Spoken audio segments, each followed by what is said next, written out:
저희 또 히어로 시청자분들께도 인사 좀 네. 부탁드리겠습니다. 네. 안녕하세요. 국회 국방이 속해 있는 유용호입니다. 국회 방송의 대표 간판 프로그램인 히어로에 국민의힘 의원으로 처음으로 제가 나왔다고 그러는데 네. 정말 가문의 영광입니다. 그러니까요. 네. 또 돌아가셔서 네. 좋은 소문 좀 많이 부탁드리겠습니다. 네. 많이들 또 나오시게. 근데 이게 시청률이 적어도 유지되는 쪽으로 이게 나와야 되는데 오늘 네. 저희가 올리려고 모셨습니다. 네, 네, 네. 최대한 노력하겠습니다. 잘 부탁드리겠습니다. 네. 저희가 그 입법 검증을 이제 해야 되는데 하기 전에 유용원 의원에 대해서 조금 들여다봤습니다. 우리 정상근 기자가 수고해 네, 주시겠습니다. 유용원 의원님을 5글자로 줄이면 성공한 밀떡. 친근합니다. 네, 유용원 의원보다 좀 많은 분들이 유용원 기자 기억하시는 분들이 많습니다. 네. 특히 밀떡이라면 이분을 모르는 분이 없다라고 할 정도로 유명한 또 군사 전문가이시기도 한데요. 감사합니다. 뜻밖에도 대학에선 경제학을 네, 경제학을 전공하시고 경제학을 전공을 하셨는데 네. 어릴 때부터 이렇게 전쟁 영화를 좋아하셨다라고 알려져 있어요. 네, 좀 호전적으로 보이지 않습니까? 가까이서 보니까 이렇게 호전적으로 보이지는 아니, 않아요. 저는 오히려 약간 좀 그 반대로 네. 편하게 네. 편안하게 느껴지잖아요. 그러니까요. 네, 네. 네. 국내 한 신문사에 입사를 하시고 1993년부터 31년간 네. 국방부 한 곳만 야. 출입을 하셨습니다. 네. 국내 1호 군사 전문 기자이자 또 언론계에선 최장수 군사 전문 기자로 또 잘 알려져 있습니다. 근무 당시 46번의 특종을 터뜨려서 야. 네, 제가 4.6회가 안 되는 것 같은데 46회. 네네 46회의 특종을 터뜨리셔서 이 신문사의 최대 특종상을 수상하시기도 하셨다고 하고 또 대표적인 특종으로는 지난 92년 육사 하나회 명단을 처음으로 그걸 우리 야. 네, 그렇습니다. 게다가 이 네. 기사만 쓰시는데 그치지 않고 네. 유영원의 군사세계라는 국내 최대 온라인 군사 커뮤니티 사이트를 2001년부터 와. 네, 2001년부터 그리고 너튜브 채널도 지금 10년 넘게 운영을 해오고 계시고요. 지난 22대 총선에서 국민의힘 비례대표로 국회에 입성해서 지금 국방위원회에서 전공을 살려서 활동을 하고 계십니다.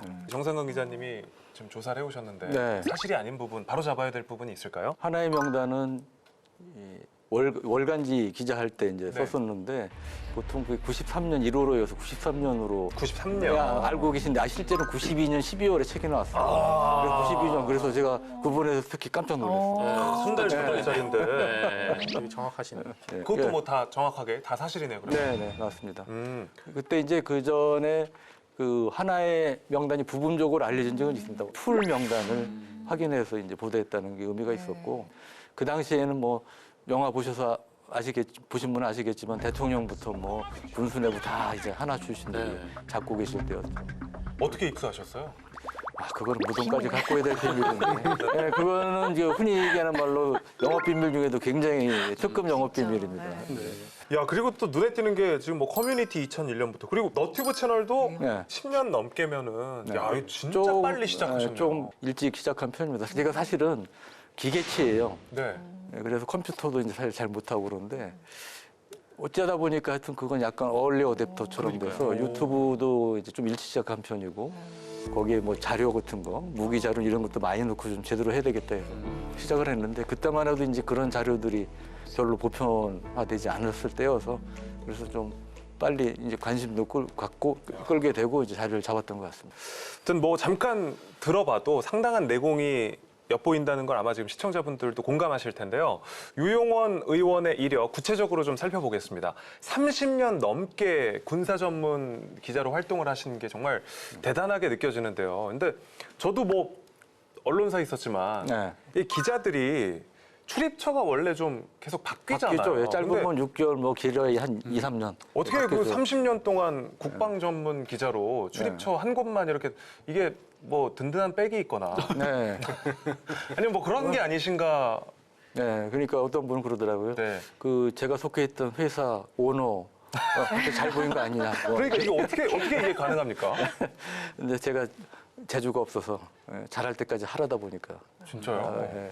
어. 제가 그래서 굉장히 럭키한 케이스다, 운이 좋다고 생각하는데 뭐 언론사뿐 아니고 어느 직장이든 자기가 원하는 부서 다 배치되는 거 아니잖아요. 그럼요. 네, 저는 입사할 때부터 이제 그런 희망을 피력을 했는데 다행히 회사에서 그게 받아주셨고 밀리터리룩만 입고 항상 뭐 출근하셨다든지 뭐. 그런 건 없고요. 네. 애들과 관련된 에피소드가 하나 있는데 기자들은 특징 중에 하나가 회사원과 다른 차이점 중에 하나가 기자는 제가 속해 있던 회사로 출근하는 게 아니고 자기 담당 출입처라고 그러죠. 거기로 출근했다 퇴근합니다. 저는 계속 93년부터 국방부로 출근해서 국방부에서 퇴근한 거예요. 그 어느 날 이제 제 집사람이 선생님 면담하러 갔는데 선생님이 그러더래요. 그 누구 아빠 직업이 혹시 군인이시냐고. 아니요, 저 신문 기자인데요. 예. 근데 왜요? 그랬더니 아니 거기에 그 저기 뭐 자기 아버지 직업 쓰는 란에 제가 국방부라고 썼는데 국방부. 그 회사 신문사로 뭐 됐다 뭐 이런 얘기는 별로 못 들어본 거예요. 그래서 하여튼 뭐 그런 일도 있었습니다. 아니 근데 국방부에 거기 네. 30년 출입을 하셨으면 네. 사실 30년 기간이라면 네. 진짜 뭐 예를 들어 장교로 들어왔다면 네. 장군 달고도 나갈 수 있는 기간이잖아요. 그렇죠. 네. 그래서 아마 에피소드가 많을 것 같아요. 그냥 뭐 나이가 어렸던 친구가 갑자기 뭐 되게 네. 높은 사람이 된다든지. 네. 국방장관 겪은 분이 20명, 딱 20분이에요. 그리고 장군님들은 정확히 카운트가 안 됩니다. 근데 하여튼 1000명은 넘을 것 같아요. 근데 1000명 얘기하니까 잘 믿기지 않죠. 은하수네요. 리얼리 하는 분도 있는데 있잖아요. 뭐. 야, 너는 나를 모르지만 나는 너를 잘 알고 있다. 뭐 이제 그런. 그렇구나. 아니 워낙 오래 한 곳에 계셨어요. 네. 우리 유용원 의원 과연 군사 전문가로서 우리 국방 안보와 군인 처우 개선을 위해서 어떤 의정 활동을 하셨는지 입법검증본부에서 확인해 보겠습니다. 첫 번째 검증 법안은 바로 이겁니다.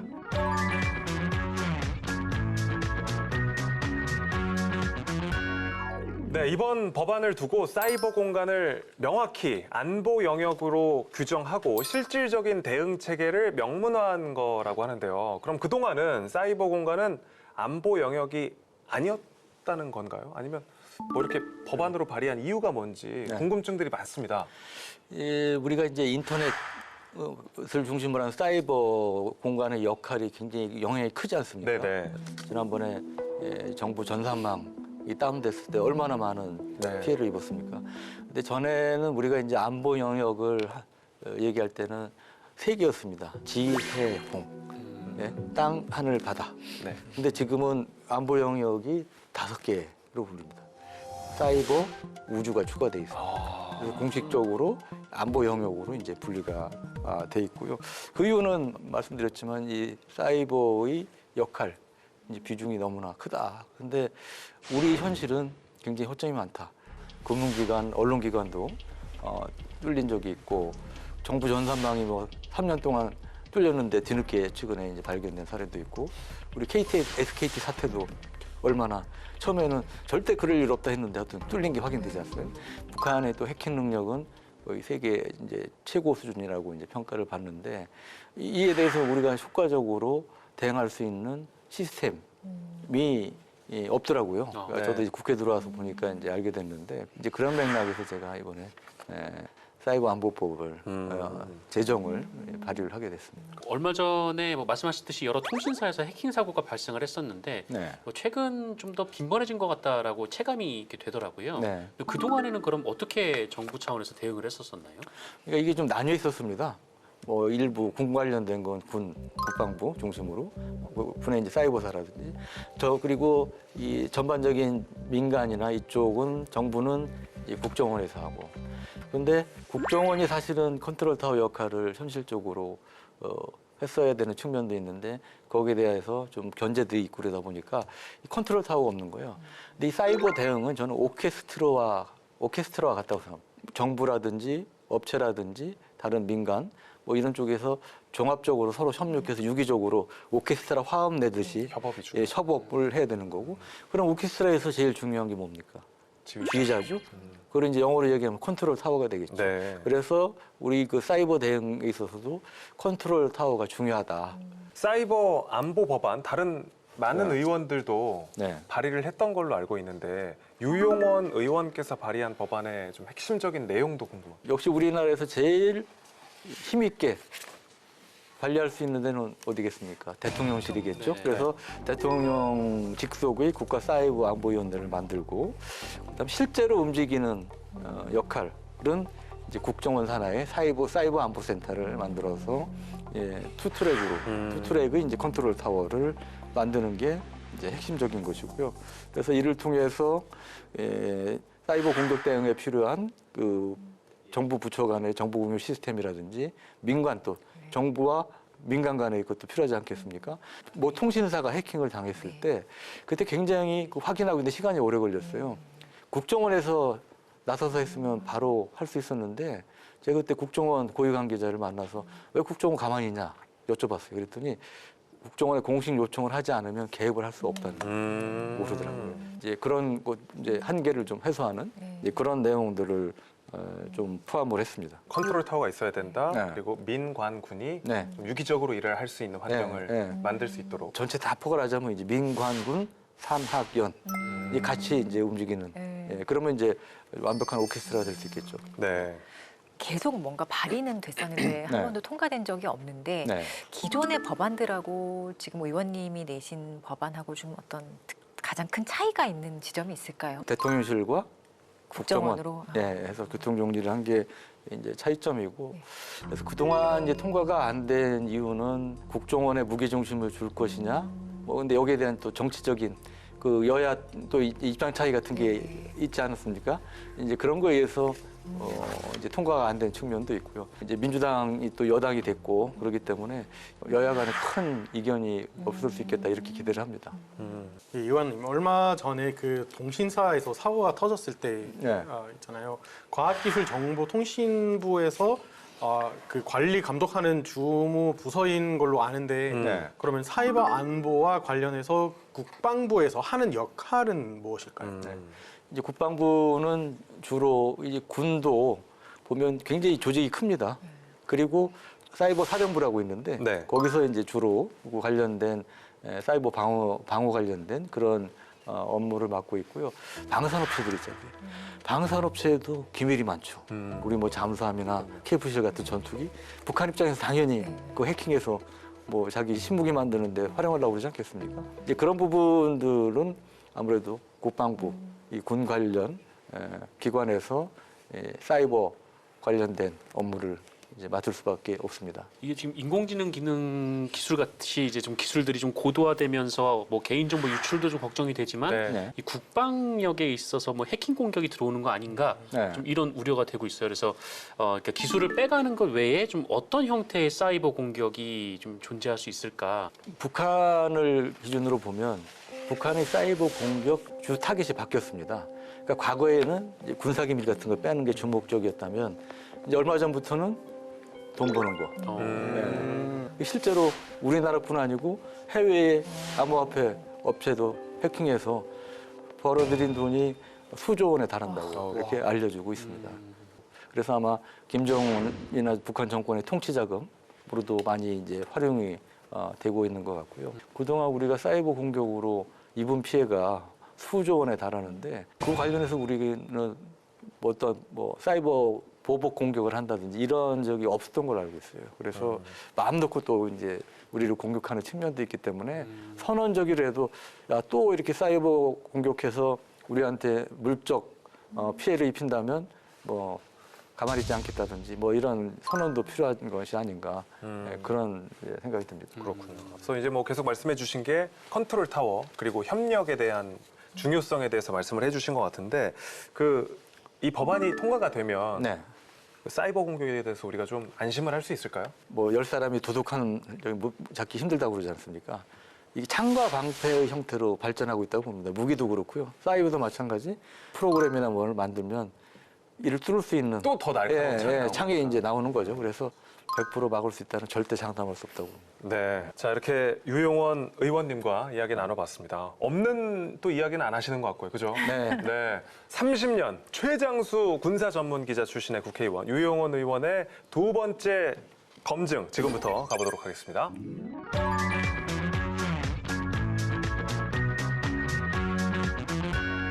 군인 재해보상 일부 개정 법안, 그러니까 한마디로 군인들이 복무 중에 재해를 입게 되면 이를 보상해주는 법안인데 지금도 법이 있지 않습니까? 그죠? 국가 보훈 대상자죠. 를 분들을 좀 예우해드리기 위한 그런 거를 발의를 했는데 문제 중에 하나가 PTSD라고 네. 들어보셨죠?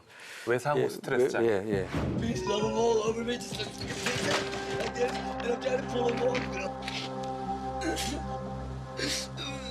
근데 이게 우리나라에도 제법 있습니다. 왜냐하면 기본적으로 1953년 7월 27일 정전협정 체결 이후에 평화가 유지돼 왔지만 여러 차례의 남북 간의 무력 충돌, 우리가 이제 흔히 얘기하는 북한의 네. 고강도 도발이 있었죠. 제1, 2차 연평해전.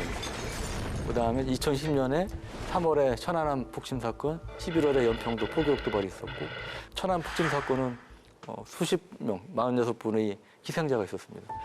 근데 이제 생존자도 있을 거 아닙니까? 거기 그런 현장, 교전 현장이나 뭐 그런 피습 현장이 있었는데 생존한 분들은 이 PTSD가 굉장히 심해요. 네. 근데 그 중에 뭐 천안함이나 이런 경우는 PTSD 인정을 받으시는데 제1차 연평해전 이런 경우는 PTSD 이런 그 배려를 받는 데 있어서 좀 소외된 그런 측면이 있었습니다. 그래서 이번에 PTSD 관련된 그런 법안을 발의하게 됐습니다. 네. 기자님, 이 법안이 뭐 지금까지 좀 이제 빈틈이었던 부분들을 채워줄 수 있는 법안인 거죠? 네, 뭐 말씀하셨던 대로 현행 이 군인 재해보상법 같은 경우에는 이 전상 또는 이 특수직무공상으로 인한 심신장애 판정을 받아야 될 수가 있습니다. 이 퇴직하거나 퇴직 후 6개월 이내에 이 해당 판정을 받아야 이 장애보상금을 지급받을 수 있도록 규정이 되어 있는데 이 6개월 이내라는 이 규정이 또 한편으로는 걸림돌이 되어 왔었던 것 같아요. 그래서 이번에 발의를 하신 것 같습니다. 6개월 이내 규정으로 장애보상금을 지급받지 못하는 경우들이 많이 있나요? 그 구체적인 숫자는 좀 확인은 안 되는데요. 근데 우리가 이런 증상이 사실 6개월이 그렇게 긴 시간이 아니잖아요. 그럼요. 그리고 네. 어떤 경우는 1년 뒤에 나타나는 경우도 있고요. 그렇기 때문에 이 6개월이라는 시한이 너무 짧다. 그래서 이번에 이제 그걸 이제 발의를 하게 됐습니다. 우리나라 또 최고의 밀덕이시면서 군사 전문 의원이시라는 그 이렇게 호칭을 또 드려야 될 것 같은데 이 질문을 꼭 하고 싶었습니다. 한미회담에서 트럼프 대통령은 이재명 대통령이 언급한 핵 추진 잠수함 연료 공급 발언에 대해서 환영의 뜻을 밝히면서 네. 상당한 그 파장을 불러왔는데 네. 한 발 앞서 나가서 우리도 핵 잠수함을 이제 갖게 되는 거 아니냐 이런 기대도 많이들 하고 있고요. 네. 핵 추진 잠수함 연료 공급 어떤 의미가 있는 건지 군사력 측면에서 어느 정도 성과인 건지 우리 유영원 의원님께 좀 듣고 싶어요. 네. 핵 잠수함, 핵 추진하면 핵무기를 싣고 있는 것처럼 네. 느껴지지 않습니까? 근데 실제로 우리가 추구하는 거는 추진 기간만 원자로, 소형 원자로일 뿐이지 핵무기를 실는 잠수함은 아니에요. 그래서 원자력 추진 잠수함, 줄여서 원잠. 이렇게 표현하는 게 이제 정확한 표현이고요. 재래식 잠수함은 이제 보통 디젤 전지 방식으로 이제 운용이 되는데 이거는 배터리로 이제 움직입니다. 네. 그런데 이 배터리 그러면 쓰면 방전이 될 거 아닙니까? 그럼 충전하기 위해서 엔진을 이제 가동을 해야 되는데 엔진 가동하려면 뭐가 필요해요? 공기가 필요하죠. 물속에 공기가 없지 않습니까? 그러니까 전에는 하루에 한 번 정도 물 수면 가까이 올라와서 스노클이라고 쉽게 하면 공기통 같은 거를 물 위로 내밀고 엔진을 가동해서 다시 배터리를 충전한 다음에 내려가고. 물속으로 들어가는 그걸 이제 보통 전에는 구형을 하루에 한두 번 했어야 되는데 그러면 이 공기통이 쇠 붙이잖아요. 네. 그러니까 레이더나 이런 데 발견될 수 있는 걸리고. 거죠. 예. 그래서 우리 이제 도산 안창호 함 같은 이제 장보고 3급 신형 잠수함은 이거 하루 이틀이 아니고 3주 동안 물속에 있을 수 있습니다. 그 AIP라고 해서 신형 장비를 갖춰서 최대 3주 있을 수 있는데 그래서 하여튼 3주에 한 번 정도는 떠야 된단 말이죠. 근데 원자력 잠수함은 이론상으로는 무제한, 한없이 물속에 있을 수 있습니다. 예, 굳이 뭐 배터리 충전하고 이럴 필요가 없기 때문에 원자로만 가동되면 있을 수가 있는 거죠. 이 물속에서 작전할 수 있는 그 자막 능력이라고 하는데 그게 훨씬 뛰어나다. 그런 면에서 이제 전략 무기로 이제 표현이 되는데 문제는 이제 북한이 우리보다 여러 가지 뭐 재래식 무기는 떨어지는데 원자력 잠수함을 지금 건조를 하고 있어요. 그래서 지난 3월에 그야말로 맛배기로 전체가 아니고 아랫부분만 김정은이 쫙 이렇게 둘러보는 걸 공개를 했어요. 네. 그런 원자력 잠수함에 대응하는 거는 재래식 잠수함은 한계가 있습니다. 그래서 원자력 잠수함이 이제 필요하게 됐고, 근데 우리가 이제 원자력 잠수함을 개발 연구한 거는 30년 되는데 몇 번 이제 미국이 요청됐지만 거절당했는데 이번에 트럼프 대통령이 뜻밖의 트럼프 스타일로 오케이. 아니 그 트윗 네, 딱 보셨을 때 느낌이 어떠셨어요? 깜놀했죠. 여하튼 큰 물고가 트인 의미가 있는 거는 맞습니다. 네. 이 과거에도 이제 핵잠수함 추진이 좀 이루어졌을 때 그걸 또 단독 보도했던 기자가 또 유영훈 기자로 맞습니다. 또 그래서 알려져서 제가 뭐 매국노 소리도 듣고요.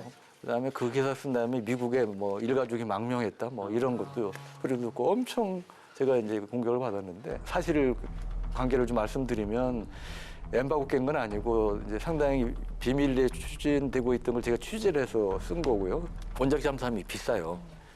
그래서 그 당시로도 한 3, 4조 이상의 돈이 드는 그런 사업이다 보니까 이 국방 예산은 한정돼 있고 그러면 해군의 경우는 이 수상함정, 이지스함 같은 수상함정이 있고 물속으로 다니는 잠수함이 있잖아요. 그러면 원자력 잠수함을 건조하면 일부 수상함 건조할 예산이 줄어들 수 있고 하여튼 그래서 좀 견해 차이가 일부 있었고요.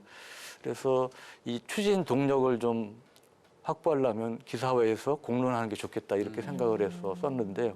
그때 하여튼 제가 뭐 의도하지 않았던 이런 이제 파장 같은 게 있었고 그래서 하여튼 최근에도 다시 한번 이제 송구스럽게 생각한다. 또 말씀을 드리고 이 자리에 그 뒤에는 하여튼 제가 그 뒤에 계속 뭐 이제 원자력 추진 잠수함이 필요하다는 세미나도 하고 뭐 스티커도 만들고 모자도 만들고 뭐 해가지고 캠페인 계속 해왔고 국회에 와서도 무궁화 포럼이라는 걸 만들어서 우리가 이제 핵 잠재력과 원자력 잠수함 보호해야 된다 이런 캠페인을 계속 해오고 있습니다. 의원님께서 예전부터 이제 핵잠재력 보유에 대해서도 공개적인 자리에서 많이 언급을 하셨었잖아요. 근데 네. 사실 이 핵 문제가 좀 많이 민감해하는 부분이기는 해서 네. 잠재력 보유까지 우리가 현실화할 수 있을까 좀 네. 이런 궁금증을 가진 분들도 계시더라고요. 저는 이제 핵무장은 아닙니다. 핵무장은 현실적으로도 어렵고 우리는 북한과 달리 이 경제 의존도가 높지 않습니까? 그러니까 우리가 입을 타격이 너무 커요. 여러분 축구 배고픈 거 참는 고난의 행군을 할 각오가 되 계십니까? 그러면 핵무장 할 수 있습니다. 근데 그게 어렵잖아요, 사실. 그래서 저는 이제 그 전 단계인 잠재력을 갖자 이런 주장을 펴왔고 농축 재처리 기술을 가지면 가능합니다. 일본이 이제 그런 상태인데 근데 우리가 한미 원자력 협정 때문에 그게 제약이 많습니다. 그래서 원자력 협정을 개정해야 된다 주장을 했고 이재명 정부도 그 부분에 대해서는 정책적으로 원자력 협정 개정해서 농축 재처리 기술 가져야 된다는 입장을 정하셔서 미국과 협상을 했고 정보 고위 관계자 뭐 국가안보실장이나 외교부 장관께서도 그 부분에 원자력 협정 개정하는 데 대해서 미국이 원칙적으로 동의했다 이렇게 이제 말씀하셨습니다. 그래서 아주 저 입장에서는 원자력 잠수함 그 허용과 함께 아주 고무적인 움직임으로 이렇게 생각을 하고 있습니다. 한 걸음 또 성큼 다가갔네요, 그죠? 네. 전문성을 겸비한 실무형 국회의원이라는 평가를 받고 있는 우리 유용원 의원과 함께 이야기를 나누고 있습니다. 국방은 안보와 직결된 특수 분야이기 때문에 더 까다롭기도 하고 또 일반 국민들은 접근하기도 어려운 분야인데요. 전문가로서 이번 22대 국회에서 해내고 싶은 어떤 일이 있으시다면 어떤 게 있을까요? 벌써 끝날 때가 된 모양이죠. 우리가 이제 첨단 무기 AI, 뭐 드론, 로봇, 이 4차 산업혁명 기술을 활용한 첨단 무기 얘기를 많이 하는데요. 이 첨단 무기도 결국 누가 움직입니까? 사람이 움직이죠. 우리가 이제 인구 절벽에 따른 병력 급감 얘기를 많이 하지 않습니까? 네. 그리고 2040년 되면 30만 채우기도 힘들고 이런 이제 문제를 해결하기 위해서 우리가 이제 드론도 도입하고 로봇도 도입하고 이런 얘기를 많이 하는데 그 방향은 맞습니다. 그렇게 갈 수밖에 없고 근데 다만 제가 한 가지 강조하고 싶은 거는 사람이 중요하다. 근데 요즘 이제 가장 이슈가 되고 있는 것 중에 하나가 초급 간부를 비롯한 군 간부들이 군을 많이 떠난다. 그리고 지원을 안 한다는 거 아니겠습니까? 그래서 저는 이제 그분들의 처우 문제, 군 간부 처우 문제에 가장 우선순위를 좀 두고 있습니다. 두 번째로는 요즘 이제 뭐 K방산 얘기를 계속 하는데 그래서 제가 뭐 어디 특히 방산계통 축사를 가면 K방산 수출 제가 여의도 1호 영업사원이 되겠습니다. 뭐 이런 이제 표현도 좀 쓰고 그러는데 그런 면에서 좀 실질적인 도움을 주는 그런 역할을 좀 하고 싶고요. 세 번째로는 이 농축 제처리 기술 확보, 그다음에 원자력 추진 잠수함. 큰 물꼬는 트여져서는 아직 완전히 끝난 게 아닙니다. 넘어야 될 산들이 많이 있기 때문에 그런 면에서 좀 역할을 하고 싶고요. 제가 4년 내에 만들 수는 없겠으나 그런 걸 계산하는 데 있어 조그마한 흔적이라도 남길 수 있으면 저는 제가 할 수 있는 일을 그래도 많이 했다. 그렇게 생각을 합니다.